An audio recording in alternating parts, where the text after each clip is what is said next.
I've noticed that this is pretty much how every single film podcast starts. On their phones. Yeah. For them, it's lists of like relevant topics and things that they're going to talk about that actually mean something. Yeah, and like notes and shit. Yeah. Fuck that.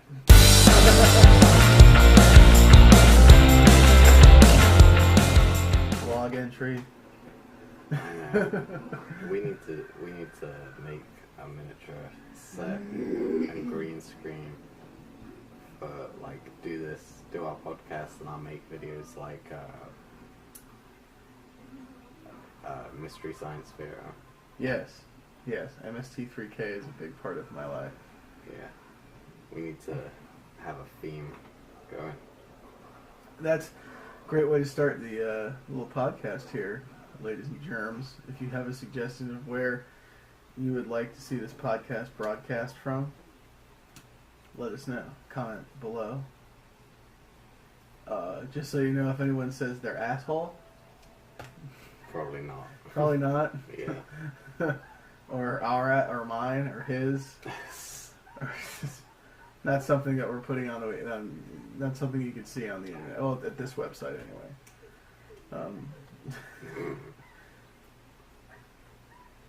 There's an anthology film going on in the background. Yes, there is. How do you feel about that genre? I do like them. I like, VHS and ABCs of Death. ABCs of Death is weird though, like, because it isn't all. Not all of them are like horror. Really. No, they're all ridiculous, and they all have some kind of thrill aspect to them, but not like the one with the paratrooper dog. Yeah. And that one where he like the dancer girl dog is actually a Nazi, and they're gonna castrate him and shit, and he ends up like castrating the other Nazi.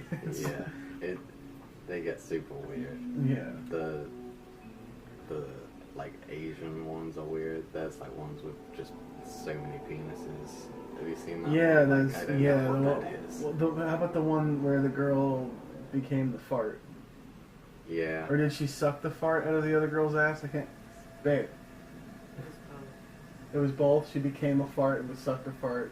Okay. Wow. That's Tiff over there. She's on the couch. I don't know. You probably see her behind Warren there. Yeah, no. But that's like really a bong rip. That's really messed up. Yeah. And there is one with a lot of dicks. I forget what that one was though. Yeah. They had a sword fight. It was hard to follow what was going on, but They had like a major sword fight. Like, it was like it was really close to like tentacles. It was like ridiculous. Mm-hmm. What is this one? If you can see it, it's behind my head. This one is Double X or something. Yeah, There's two XX. X's. Yeah. I guess it's like the description thing is like it's female centered. Oh yeah, it's told from the perspective. I remember reading that. It's told from the perspective of the female protagonist and antagonist. Yeah, they have some really cool setups, Mm-hmm. but it's the first one especially is just really, really like you just want to know. Yeah. I would just want to know. No. That's like what 7 would have been like if they never let you see what was in the box. Yeah, you barely see what's in the box. Yeah, you see enough. Yeah, you see enough of what's in the box. Well, do you want to see Gwyneth Paltrow's head? Okay. Why don't you come over and sit with us? I remember the original Anthology films, like Creepshow. Yeah. You know? Oh my god. Creepshow, that was some... That's... Everybody worked on that. Yeah, that... Stan Winston, Rick Baker, Tom Savini, they all worked on, like, makeups for that and everything. And different... like when they did the progression of the farmer who found the meteor and, like, just grew grass all over him or something. That was played by Stephen King. Or when they did up the zombie couple from when Leslie Nielsen drowns those two people. That was like Leslie Nielsen as a bad guy is not. That's like a nightmare. But anyone who hasn't seen it, I'm sure it sounds already really interesting. Yeah, like, it sounds incredibly. Like, what are you yeah, if you've not seen Creepshow, IMDb that, and actually, there's a website called Can I Stream It? Oh. Yeah. I didn't know that. I stumbled upon that a couple weeks ago. It's called Can I Stream It? You can put anything, literally anything in there, and it shows you websites where you can safely stream the movie you're looking for. It's pretty cool. See, I found, this is kind of unrelated. Oh. I found a website, and I forget what it's called. It's called like somethingfridge.com. You enter in every... Somebody like, buy that domain name. Yeah. You enter every like grocery, seasoning, like everything you have, and it gives you just lists of things that you can make with what you have, without being like, oh, I'll make this, and you get so far and you're like, fuck, I don't have like a vital ingredient. Like, you start making burritos, you got no fucking tortillas in the house. Like, well, first of all, like if you start making baristas, you start making baristas, robot baristas, which is exactly what everyone who's having a child right now in this current climate is making potentially. So make sure your kid is educated because you're making a barista. Yes. But if you start making burritos, yep, and you don't have tortillas in the house, I feel like that's a huge fail. Yeah. Yep. Like it's a gigantic. Well, one with me is the like, I am so doomed. Like, before I was not doomed for like if an apocalyptic event would happen where shit hits the fan, like zombies, anything like that, because I never threw anything away. Like, I would save all my leftovers for as long as they're in the fridge, like there's nothing growing on it, it's good. I'll eat that. But like, the missus is completely different. Like, she throws pasta away, like uncooked. Like, we have cupboards full of it, and so I start making like bolognese or something. I care about time to throw the noodles on, and nope, there's nothing there. Just lasagna sheets. Not many of them. So you have to you either boil them up and cut them into really small, like tagliatelle noodles, or you can try and roll up hot. Oh man, that would be interesting.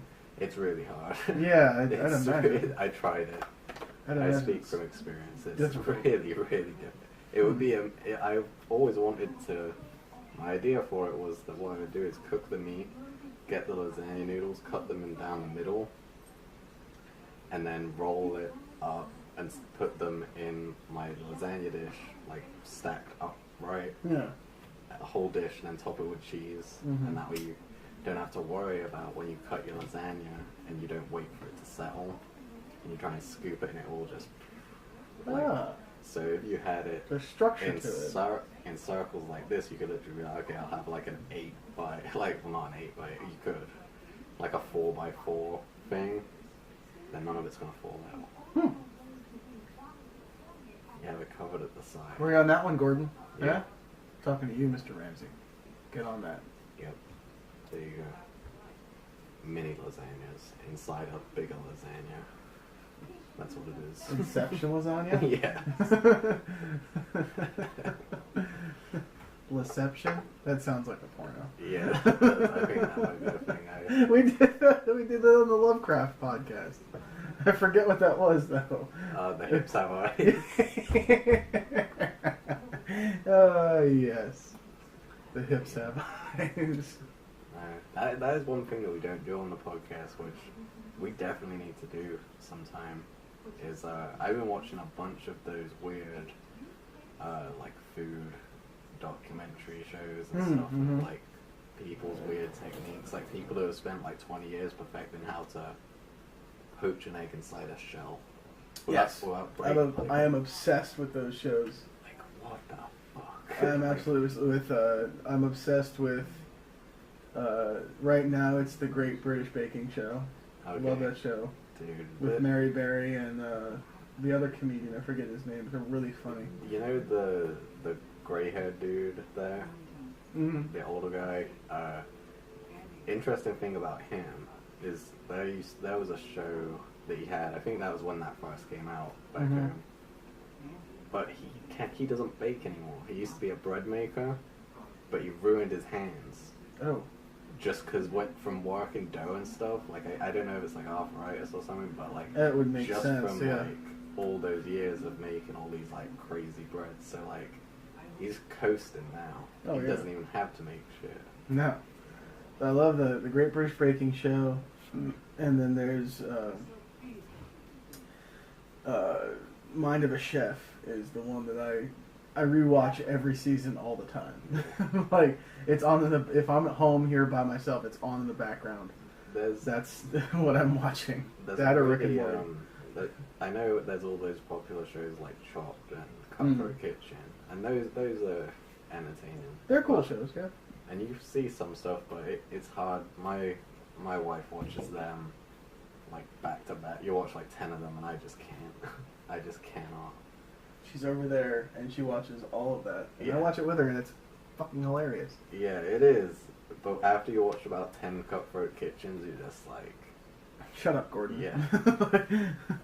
No disrespect. I love that guy. No, the Cutthroat Kitchen is the one where they... it's... What's his name? The dude who does Iron... Did he do Iron Chef? He's not an actual chef. Oh shit. Okay, I'm talking about Hell's Kitchen. That's the one. You're talking about the one with I forget his name. It's right there. I know a way to It's describe right fucking there. It's not appropriate. It's right there. Alton Brown. That's it. That's it. But no, the thing with the cooking shows and stuff is like, what was the one I watched? You watched Mind of a Chef. What are you doing over there?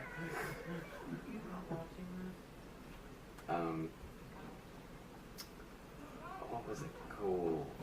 Oh yeah, not like Cutthroat Kitchen and that. There's this other one that I've watched a couple times. I haven't watched a lot of them. I don't know if it's gonna last, but it's called Knife Fight. And they get two like, and I apologize if I'm gonna know who these guys are, but they're like those like new age like hipster, you know, the hipster part of cities. That's what they're like. They're like those chefs who have their own restaurant. You know, they're successful. They have their own, and they do like weird stuff. Well, they get all these like chefs like that, all these experimental dudes, and then they just molecular gastronomy guys. Yeah, like just or even down, you know, you have the guys like that, and then there's like a guy down the road who just makes like, you know, he calls his place like a hot dog place, but it's actually like just fucking, you know, just art on a plate, like you know. So what they do is they get two of them together, and it's like always filmed at night, and it's in like there's just a group of people in this big kitchen. They have two stations set up, and it's really well filmed actually. Like it doesn't. I have to look into that. Them, but what it is they don't know what they're cooking, and the guy basically just pulls out some of the rarest and like weirdest ingredients to make like it's really crazy what they come up with, and it just shows you how good it looks on the screen, because half the stuff they cook I'm like, I don't even know what that is, but after they're finished I'm like, I would eat that. Oh, there are so many things that I didn't think I would be down to eat that after watching those shows I want in the worst way. Like I had no idea that I thought like sweetbreads, like the thalamus gland from a calf. It sounds terrifying, but Gabrielle Hamilton, the head chef and owner of a restaurant called Prune in New York institution at this point, she makes the sweetbreads with this brown butter sauce and capers, and it's fried and breaded, and it looks like the most delicious thing, and I just want to eat that. I don't care that it just looks amazing, and I didn't think I'd ever be attracted to basically calves brains. For the most part, it just looks delicious. Yeah. That's a huge part. Like, if you cook up a rat and tell me that it's going to be delicious, that's one thing. But if you slid a rat over to me and it's like, like, okay, I'm going to eat this fucking rat. Dude, It looks fantastic. that's what, you know, the chicken on a stick that you get at, like, Chinese restaurants? Yeah. Always reminds me of those movies where you see them cooking rats on sticks. Yeah. Like, that's exactly what it Yeah. reminds me of. Yeah, and it's absolutely, and it's absolutely delicious. Yeah. And I'm assuming that it's chicken. Hoping Yeah. that it's chicken. You know, we live in Pennsylvania. We don't have a lot of gourmet around here. So it's possible it could be some other kind of meat, and I don't care. Monkey face. Yeah, it's just, hey, we could be. The only thing I won't eat is, and not because it doesn't taste good, because I have eaten it before, but like when you go to places that have like rare cuts, and I don't mean rare cuts like from certain parts of the cow that are really expensive. I'm talking like places that cook up like ostrich. Oh, yeah. And especially like the bison burgers. Like, I now understand bison's bovine and it's a cow sort of, but they're endangered. Like, Yeah. I don't want to slide that bison burger over and eat it like, oh, that was really good, and then have someone come in, that was the last one. Yeah. Like, they gave it to me. Yeah. That's like that's a very very irrational fear of mine. I forget who it was. Who was it? It was some like explorer dude. I don't want to say like Columbus or anyone like big, but Bear Grylls. it was no, it was like way back when they were exploring and shit. And you'd have people who like their entire life would be, I have this like journal, and I'm just gonna jump on a ship, go around a bunch of places that we don't even know really exist, and I'm just gonna write down everything that I see and just create this huge piece of information. And he was like a wildlife dude, so he documented all these like fine details of like all these different birds and insects and all this stuff in all these different countries. And he goes, I think he was like in Asia somewhere, and he was on this island where the giant turtles, and they are like native there, and the only thing that he wrote under that section was that they were delicious. And actually, that's the reason that they're so rare, and now they're endangered, because they are so delicious that they just started eating all of them. I've never had turtle. No, me either, and I wouldn't think that it would be good, but like this, I'd imagine it'd be very rubbery. That's what I would imagine too. But this, I don't know, it's just like this guy went everywhere, and you know he's eating a lot of stuff. But like, it must have been good for him to. The only detail he writes down about that animal is It's delicious. And that word spread like wildfire. Yeah. And now, you know, you're not allowed to eat one. R.I.P. rare turtle. Yeah. Anthony Bourdain as well. His 4 shows. He first had a cook's tour, then he had No Reservations, then he had Parts Unknown, and then he had The Layover. And like those 3 shows were so completely different. They all kind of touched on the same thing, like him going to the places where the locals go, and him going to, you know, the places you should eat instead of where corporations tell you to eat. Yeah. And I always was fascinated by that guy. After a good read is the book Kitchen Confidential.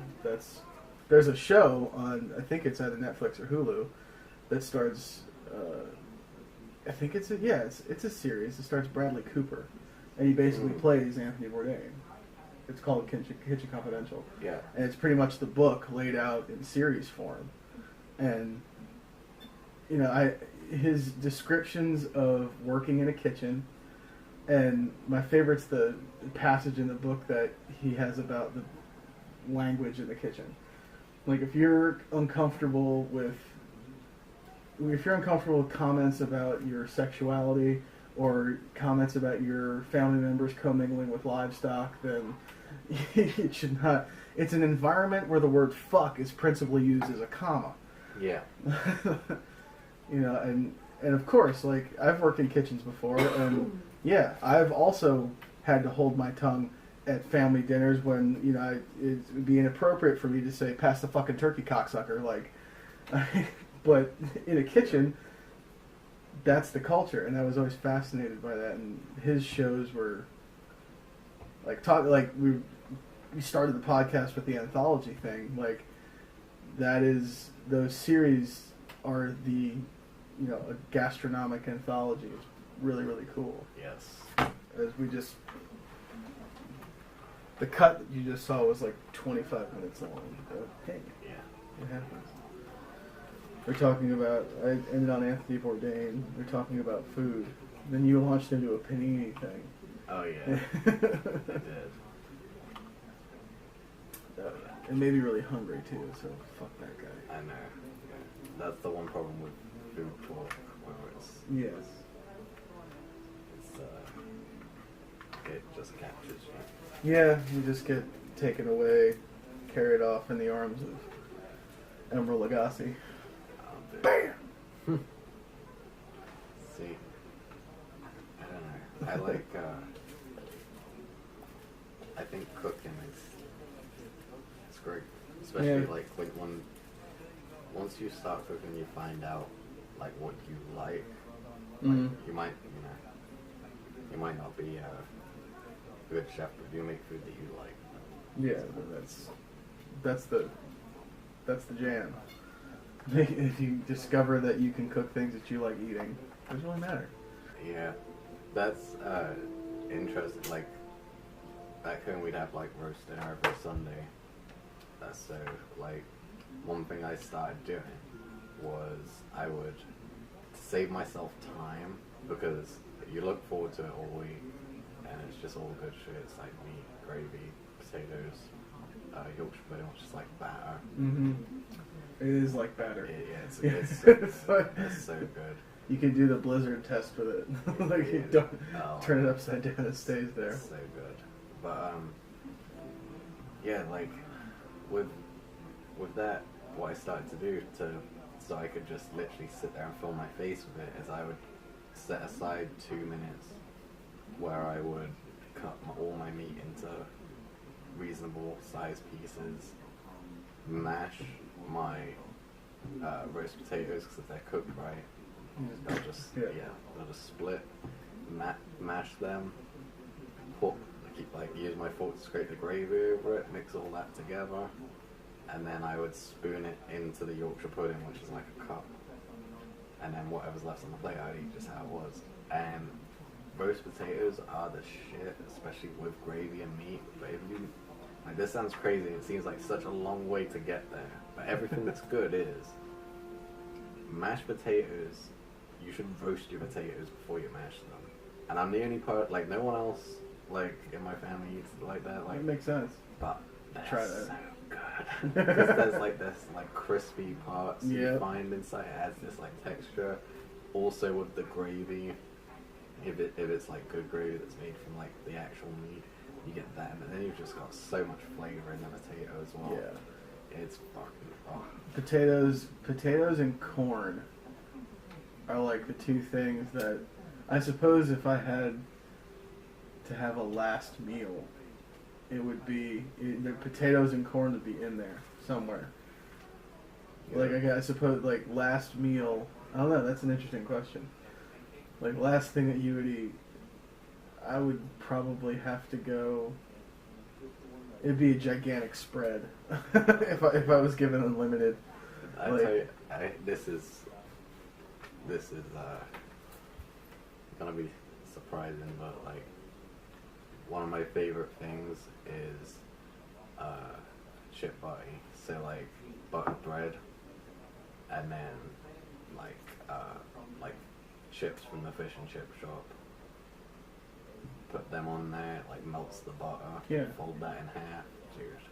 it's like we would call that stateside a po' boy. Oh. Yeah, it's it's similar to a po' boy sandwich. You get them down south. You get a real po' boy from like Atlanta, New Orleans. You get them in like Dade County and Miami and Florida and everything. It's just initially it's called a po' boy sandwich because that's what the working class people would go and get for lunch because it was cheap and it was huge. Yeah. And it was initially just a sandwich that had, your meat, some kind of starch, like a hash brown or something, and you'd throw veg on top of that, and that was just your sandwich. But as it grows, you can get po' boys with like mozzarella sticks, and it's just literally a big giant hoagie style sandwich. It's like this big. Nice. And there's just everything thrown in there. It's ridiculous. And best. French fries. The original po' boy was done with it was either a fish that had shrimp, or it was a meat, but there was French fries on top of it. That's the original po' boy sandwich. And Well, there's a pub a British themed pub up in, is it Lidditz? Mm. I think not too far from here, and there they do like some of them. They don't do all of it, but like they do these dishes. Like they do some like English like Indian dishes. So like you guys have a real big curry culture. Yeah, it's not surprising in the least. Yeah, no, it's good shit. So I went there and I was gonna get myself like a full curry, like rice, chicken, pita bread. And I was gonna chow down with this big meal, but when I got there, on the menu I saw they just did curry and chips, and I was like, yes, because it's so good. Like, especially like it's like poutine. Well, in from Canada, in Liverpool, it's like the chip shop right near my nan's house. It's like the old Swan, and then there's like this club on the corner called like the Highfield, which is like, I don't know how to describe it really. But around the corner there's a fish and chip shop there that's been there longer than I've been alive, and it's still there now. And you go into that fish and chip shop, you can have like, curry and chips, obviously, oh my god, like all the time. But the thing about those fish and chip shops is they do the best Chinese food. Mm. The best Chinese food. Like, I can't even explain it. Like, you can't get it anywhere else, and that's why I don't like any Chinese food over here really. Like, I like the fucking Japanese steakhouse stuff, but like it's just like the Chinese food is just not there. Like, because they sell me fried rice, and I swear to God it's boiled. Yeah, I swear it is. Like, but yeah, no, that's again, like, hidden gems. Like, nobody knows that guy's name and makes that, but it's the best shit that I've ever eaten in my life. It's like I love the old places that have the old kitchen gear and everything like that, because the flavor is in that cooktop. Like, anywhere that you go that is known for this thing, or known for food in general, and it's been there for 40 years, and the reason it's good and as good as it used to be is because they haven't changed anything in the kitchen. They just kept it up. There's that thing about woks. I've heard it a lot. That they don't actually you don't wash your wok. No, you just clean it out. Yeah, you're just literally meant to white. It's meant to, it keeps some sort of remnants of flavor or something in there. Like, yeah, that's what they do to the hibachi restaurant down here. If you notice, they only use lemon juice and water to clean that. They wipe it off and scrape it down, all the big particles and everything, all the carbonized stuff, all the burnt stuff they scrape off of there, but it's just lemon juice and water. They wipe it all down, and then the flavors in the cooktops. That's why if you really want to do any kind of good cooking, you should go to like an antique market or a flea market and cast iron. Yeah. Just get an old cast iron pan, treat it a little bit, chip some of the carbonized stuff out of there. Yeah. Obviously wash it, but keep it right there. Yeah. that's the best. That's one thing that I hate about like getting into cookware is like the pans that you buy now all have plastic handles. Yeah. Which sucks. Because like my mum used to have it was all steel. Mm-hmm. So if something's taking a bit longer than you thought, then you just throw it in the oven. Yep.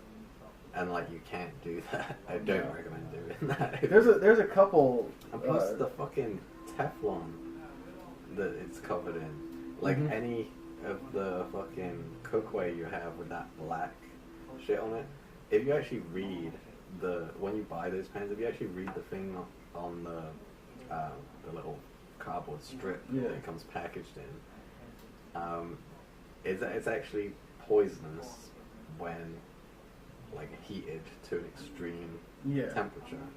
And as your pans start to break down, so if you have a pan that has like scrapes or you see it peeling, well, that's like a real problem. But nobody, like, it's not one of them things that's like, they don't tell you that. No. But it says on there that, overheating a pan like that will kill small animals. Yeah. So, over time. It's not doing great things to you. No.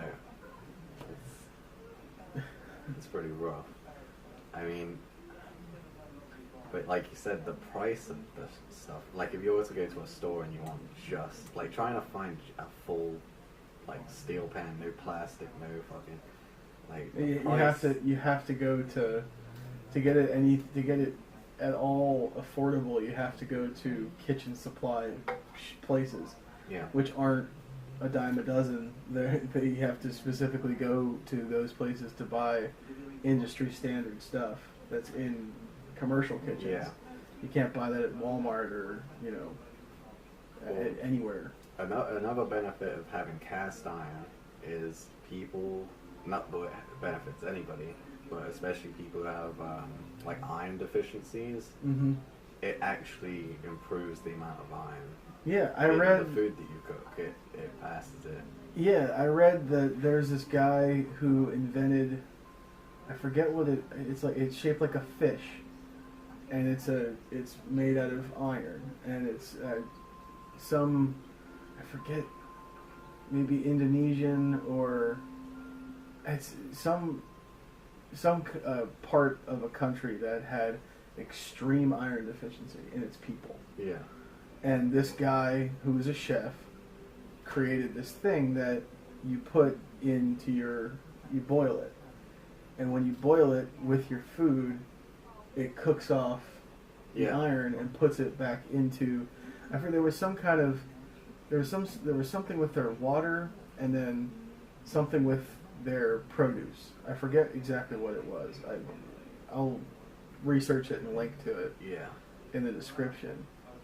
But in 3 years, I think, the iron it went away. Yeah.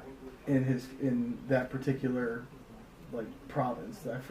Again, it escapes me. I just know that exists, and you can buy them, especially like you said, with people with iron deficiencies who find trouble putting iron in their diet. You just you're boiling noodles, throw that in there. Yeah. But you want maximum iron, you cook a steak medium rare in a fucking cast iron skillet. Yeah. Then you're good to go. You're gonna have you're gonna be shitting nails. Yeah, it's literally right there. Yeah. Right there. No, it's cool. We definitely have to. I mean, we do a lot of this as well, obviously, but we should come up with some cool ideas for cooking, food and shit. Yeah, that would be pretty cool to have on the page. Make a little diversion. Oh yeah, to something else. Fun. I mean, we could mix the two together because I want to make that marinade infuser. Yes, that's definitely a project. We could put something together that would either not necessarily look like that, but it would do the same thing. I was thinking when you showed me that picture, I was thinking the little needles you buy at sporting goods stores that inflate balls. Yeah. You could sharpen those down, and then that actually has like, that's a hollow needle, and you can arrange those on a plunger. That'd be pretty cool. Yeah, exactly. We can literally use like you can get those giant syringes. Mm-hmm. That, like, yeah, you can the single pipe infusers CVS or something. Mm-hmm. We can rig something up. That would be a really cool thing to do, especially like like they were using it on like a fairly thick steak. I'd want to use that on a big like bottom round and just fucking pump it full of just beautiful, wonderful things. Yeah, that'd be great. Yeah. Any closing thoughts here? Anything you want to tell the people about? Look out for a video of us making some stuff, like some food. Yeah, like, seriously. You'll see the little guy that's in front of camera here is almost finished. There'll be a bunch of pictures. In fact, we'll probably put them here at the end of the video to show you. Plus, also, again, the Instagram is popping off pretty good. People seem to be enjoying the stuff that we're throwing on there. I'll link to it every video. It's also, if you look up Roundtable Props on Instagram, you can follow the link to these videos and like them as well. I just came up with a great idea for our concept. Again, you guys are in on this, so getting close. Yeah. So here's what we'll do.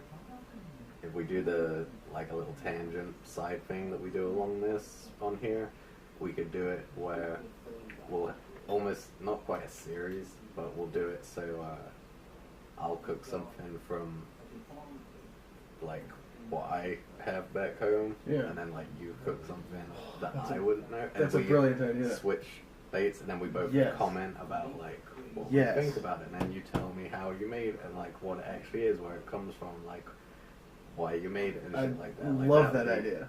A really cool thing, because it doesn't have to be huge. We can just make little sample dishes. I absolutely love that idea. That'd be a really cool idea. And it ties into the reason that this page and Roundtable Props and our venture to make things for ourselves and others. That's the reason that it exists, is because making is everything. Yes. Making is this stuff. Making is making food, making music. I mean, if you tie your shoes a different way than people do, that's all. That's what it is. But I think what it is, the next level of that is that everyone cooks because everyone eats. So everyone does some level of it. It's when you find an enjoyment in it, that's when it gets to stuff like this. Yeah, exactly. You know, people make stuff all the time. Mm-hmm. Like, even if it's flat pack IKEA, like they're making stuff, but they're not enjoying it. Once you start enjoying it, then you stop buying flat pack stuff, and you'll start being like going to Lowe's and buying anything you can get your hands on for the money. I will tell you this right now, and this the closing argument for it is that buying the raw material, like if you bought a bunch of sheets of plywood and 2x6 and 2x4 and 1x6, that building that satisfaction you get from building that is equivalent, if not more, than finding the piece that you've been looking for to buy. Yeah. 110%. It is far more satisfying knowing that the TV stand over there or the table you're sitting at came from your brain. Yeah. Like that's the cool thing about it. Well, it's when you look at products as well. So like specialized things like poker tables. So if you've got a game room and you've ever looked into I'd get like a gaming table so we can play other things as well. And the first thing we'll do is look that up. I'll get about $500 cheap for a cheap one. Yeah. Like, but what is it? At its core thing, like strip all the shit away that they're trying to sell you on visually in the picture. Like, what is it? It's just a table. Like, you can make a table. Yeah. Seen plenty of them. You've used more than you probably remember. Like, you can make exactly. You can absolutely do that. So, more from Roundtable Props to come. Please keep liking the pictures on Instagram. Please keep watching it. The views have gone up since we've opened up the Instagram page on the videos here, so they're just going to keep coming. We try to podcast every week, crank one out and get it to you Wednesday or Thursday or Friday or Monday. Yeah. So whenever I can get editing, but it definitely be it's a day that's going to end in Y. It's one of them. It's a day that ends in Y, and it's going to be every week. So just keep your eyes on your phones and your computer screens because it's going to be fun. Yeah, we have a good time. Yes. I'm fucking hungry. Yes.